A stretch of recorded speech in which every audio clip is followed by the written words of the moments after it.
நாட்டு அவர்களை பிறந்தநாள் தேதி அவர்களை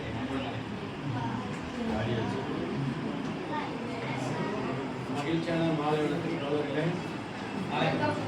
மாலை ஜெய்பீம் தர மகிழ்ச்சி. நம்ம கற்பி பயிலக சார்பு பார்த்தீங்கன்னா நம்ம நிறைய புதிய புதிய சாதனைகள் இருக்கு. பல வருஷமாக அதாவது இலவச பூஜை பண்ணியிருக்காங்க. அது மூலயமா புதிய புதிய சாதனையாளர்களை பல இடங்களில் நான் பார்த்துனே இருக்கேன். எங்கே போய் கேட்டாலும் கற்பி பயிலக மாணவர்கள்னு சொல்கிறாங்க. அதை முன்னெடுத்து செல்கின்ற யூதா தோழராக இருக்கட்டும், அவரோடு பயணிக்கின்ற ஒட்டுமொத்த பொறுப்பாளர்களுக்கும்